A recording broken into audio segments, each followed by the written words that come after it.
नमस्कार, वशिष्ठ नगर के गौरव प्रोग्राम में श्रोताओं आपका स्वागत है। मैं हाजिर हूँ प्रोग्राम के साथ आपका दोस्त अजय पांडे, किसान रेडियो 90.4 FM पर। अंतराल के बाद एक बार फिर लेकर हाजिर हूँ प्रोग्राम वशिष्ठ नगर के गौरव, जिसमें मैंने बताया कि हमारे साथ इस समय एकमात्र उत्तर प्रदेश के राष्ट्रपति पुरस्कार प्राप्त स्कूली शिक्षा के कहे जाए तो प्रेरणा स्रोत रहे डॉक्टर सर्वेश मिश्रा जी हमारे साथ वशिष्ठ नगर के गौरव प्रोग्राम में इस समय हमारे साथ स्टूडियो में बैठे हुए हैं। मिश्रा सर, आपको क्या लगता है कि सरकार क्या प्रयास कर रही है स्कूली शिक्षा के लिए? बहुत बुनियादी सवाल है मेरा कि स्कूली शिक्षा के लिए सरकार आखिरकार कर क्या रही है, क्योंकि मैं आपको यूनेस्को के प्रोग्राम में देखता हूँ, नेशनल टेलीविजन के अन्य कार्यक्रमों में देखता हूँ, समाचार पत्रों में अक्सर आप सुर्खियों में बने रहते हैं और सरकार आपको अक्सर बुलावा पत्र भेज करके, भारत सरकार, उत्तर प्रदेश सरकार आपको बुलावा पत्र भेजती है और आपसे मार्गदर्शन मांगती है। ऐसे में लाजमी बनता है कि मैं आपसे ये सवाल बस्ती के वशिष्ठ नगर के गौरव के कार्यक्रम में मैं अपने श्रोताओं के लिए ये सवाल जरूर पूछूं कि आखिरकार सरकार आपसे गुप्त रूप में पूछती क्या है और करना क्या चाह रही है, ये हमारे श्रोताओं को आप जरा बताएं। देखिए, मुझे लगता है कि देश की आज़ादी के बाद अपने जो प्रदेश की जो बेसिक शिक्षा व्यवस्था है, स्पेशली हम अपने गवर्नमेंट स्कूलों के संदर्भ में बात करेंगे, सबसे बड़ी क्रांति इस समय हमारी सरकार कर रही है जी। ये बहुत बड़ी क्रांति का दौर चल रहा है और आप अगले 2 सालों में देखेंगे कि एकदम आमूलचूल परिवर्तन की तरफ हम बढ़ रहे हैं। और अभी जितनी ज्यादा बुराइयां या कमियां समाज के कुछ एक तबका, कुछ लोग खोजने की और दिखाने की कोशिश करते हैं, उतनी ज्यादा चर्चा वो उसकी पॉजिटिवनेस पे करेंगे। और इसका जो पूरा श्रेय है हमारी वर्तमान सरकार योगी जी की, हमारे जो माननीय मंत्री हैं, जो एक आपको पता है डॉक्टर सतीश चंद्र द्विवेदी, वो खुद एक प्रोफेसर हैं। और सबसे बड़ी बात, उनसे भी बड़ी बात, जो हमारे महानिदेशक है स्कूली शिक्षा के वर्तमान में श्री विजय किरण जी आनंद, उनके बारे में आप सबको पता है कि कुंभ मेले जैसा दुनिया का पहला ऐसा मेला जो बिना एक कितनी स्वच्छता के साथ और कितनी सफलता के साथ संपादित कराया अपनी देख रेख में, वो हमारे विभाग के मुखिया हैं। हम सबको उन पे गर्व है। मैं कुछ उनके एक मिशन के बारे में आपसे जरूर बात करना चाहूंगा, तो आपका सवाल भी उससे जुड़ा हुआ है। उन्होंने एक मिशन प्रेरणा करके एक बहुत बड़ा संकल्प लिया है और माननीय मुख्यमंत्री जी ने इसे पिछले साल पूरे प्रदेश में एक साथ लॉन्च किया है। इसके तहत हम 3-4 चीजों पे बहुत गहनता से काम कर रहे हैं। सबका फाइनल पर्पज है गुणवत्तापरक शिक्षा, कि हमारे बच्चों को गुणवत्तापरक शिक्षा मिले कैसे, उसके लिए हम क्या कुछ करें। उसमें 3-4 एस्पेक्ट पे सरकार काम कर रही है। और एक सहभागी के रूप में जहाँ मुझे मेरी मदद मांगी जाती है, स्टेट लेवल पे आपने पूछा है, नेशनल लेवल पे जहाँ मुझे कॉन्फ्रेंसेज में, सेमिनार्स में बुलाया जाता है, मुझसे पूछा जाता है कि इसमें क्या किया जाए, क्या होना चाहिए असेसमेंट में, इसमें मैं अपना पूरा योगदान दे पा रहा हूँ और दे रहा हूँ। और सरकार मुझे उस रूप में यूटिलाइज कर रही है, मेरे अनुभवों उसको ले रही है, तो मुझे भी अच्छा लगता है। मैं उसी संदर्भ में आपसे बात करना चाहूंगा। एक कार्यक्रम जो ऑपरेशन कायाकल्प के नाम से चल रहा है, वर्तमान सरकार चला रही है, जहाँ अक्सर देखा जाता है कि हमारे प्राइमरी स्कूल, हमारे सरकारी स्कूल की स्थितियाँ, भौतिक स्थितियाँ अच्छी नहीं दिखती है, आकर्षण नहीं होता है, तो समाज को लगता है कि हम जिस बिल्डिंग में चूना नहीं लगा है या टाइल्स नहीं लगे, बैठने के लिए सीट नहीं है, मैं अपने बच्चों कैसे भेजूं, बुनियादी सुविधाओं का अभाव। बट आप मान के चलिए कि मेरे ख्याल से 1 महीने बाद ही आपको 1,58,000 से ज्यादा हमारे प्रदेश में स्कूल हैं और 1 लाख स्कूलों में वर्तमान में काम चल रहा है ऑपरेशन कायाकल्प के तहत,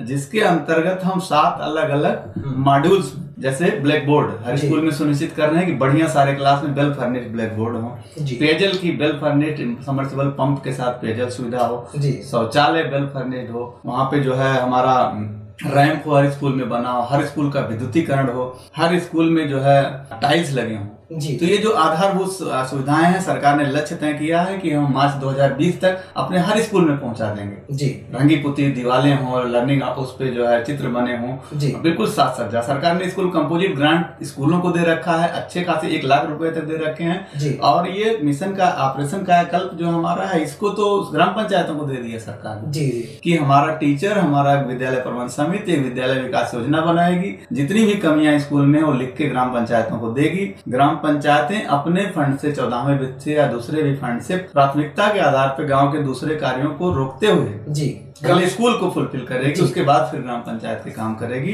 तो बहुत बड़ा डिसीजन का प्रश्न कायाकल्प के रूप में सरकार ने लिया है। दूसरा जो सबसे महत्वपूर्ण डिसीजन क्वालिटी को लेकर लिया है। भाई हमारे स्कूल तो संतृप्त हो गए, बच्चों को क्वालिटी कैसे हो, पढ़ाई अच्छी पढ़ाई कैसे मिले, अच्छा सीखने का माहौल कैसे मिले। तो सरकार ने स्कूलों में टीचर टाइम से जाए, टाइम से आए, अच्छे से काम करे, उसकी समस्याएं ना हो, उसकी सारी छुट्टियां समय पे मिल जाए, उसके अपने वेतन के लिए बकाये के लिए ऑफिसों के चक्कर न लगाने पड़े, इसमें काम किया सरकार ने। मानव संपदा पोर्टल बनाया जिसमें टीचर अब मोबाइल पे डालता है कि कल मुझे सीएल लेना है, मुझे मेडिकल लेना है, 24 घंटे के अंदर उसका सीएल स्वीकृत हो जाना पड़ रहा, उसे कहीं नहीं जाना। उसके अलावा उसने सपोर्टिव सुपरविजन का एक बड़ा कॉन्सेप्ट शुरू किया सरकार ने, जिसने सरकार ने हम ही शिक्षकों के बीच से कुछ आरपी चुने, एसआरजी चुने, सिलेक्शन किया, उनको ट्रेनिंग दी और उनको बताया कि आप स्कूलों में जाओ, शिक्षक को जहाँ काम करने में दिक्कत आ रही है, टीचिंग में जहाँ बच्चा नहीं, लर्निंग में नहीं सीख पा रहा, किस आप पहचान करो उन तथ्यों की इस एंगल पे जाके रुक रहा है, आप उन शिक्षकों के साथ मीटिंग करो, उनको बताओ कि ये चीज ऐसे पढ़ाएं, ऐसे सिखाएं, उसके लिए बाकायदा उनको ट्रेंड किया। और सबसे बड़ी क्रांतिकारी काम कि हमारे महानिदेशक महोदय के नेतृत्व में 3 शिक्षकों के लिए बहुत इंपॉर्टेंट मॉड्यूल विकसित किए। मेरा सौभाग्य कि उन तीनों के विकसित करने में मेरा नाम है, उसका संपादन टीम में मैं हूँ, लेखन मैं उसी चीज को छेड़ना चाहता था क्योंकि मैंने ये राष्ट्रीय स्तर पे आपके एक प्रोग्राम को कहीं पर सुना था और शायद ये भारत का एक ऐसा अनूठा प्रोग्राम था जिसमें आप एक शिक्षक को बुलाया गया था और उससे किसी प्रदेश का मुखिया, शिक्षा का मुखिया ये जानना चाहे कि आपकी क्या भूमिका है, आपके क्या मार्गदर्शन है। तो ये गौरव की बात है क्योंकि इसीलिए वशिष्ठ नैतिक गौरव में आपको हम आमंत्रित किए हैं ताकि बस्ती का गौरव आप हैं, तो आप गौरव हैं तो हमारी श्रोताओं तक गौरव की बात पहुंचती रहे।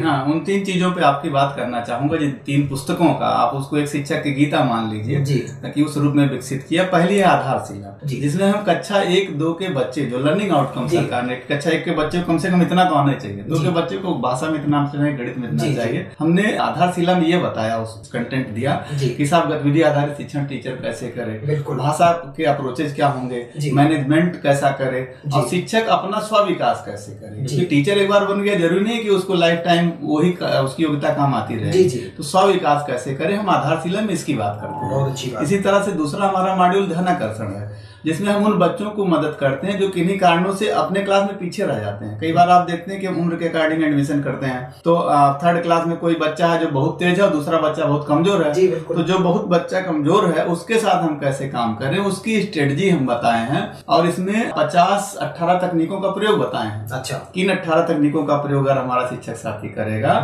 तो बच्चे मुख्य धारा में आ सकेंगे। साथ ही 50 दिन के ध्यानाकर्षण शिविर की भी परिकल्पना इसमें की गई है, जहाँ हम उस शिविर के माध्यम से बच्चों को, सारे बच्चों को एक बराबर लाने का प्रयास करेंगे। और तीसरा जो हमारा इंपॉर्टेंट मॉड्यूल है वो शिक्षण संग्रह। वास्तव में शिक्षक गीता ये है, क्योंकि इसमें एक शिक्षक को वो कैसे अपने स्कूल को बदले, कौन सी बेस्ट प्रैक्टिसेज अपनाए, कौन सी गतिविधियां कराए, कौन सा नवाचार करे, उसका पुस्तकालय कैसा हो, उसके अंदर लाइफ स्किल कैसे हो, बच्चों में कैसे ले जाए, इस तरह के ढेर सारे इनोवेशंस के साथ हमने इन 3 पुस्तकों को हमारी सरकार ने विकसित किया है। और मुझे लगता है कि शायद अगले हफ्ते या अगले 10-15 दिनों में माननीय मुख्यमंत्री जी उन 3 किताबों का विमोचन एक साथ करने जा रहे हैं। और ये सारे, और सबसे बड़ी बात है, सारे हमारे शिक्षक साथियों के हाथ में होगी।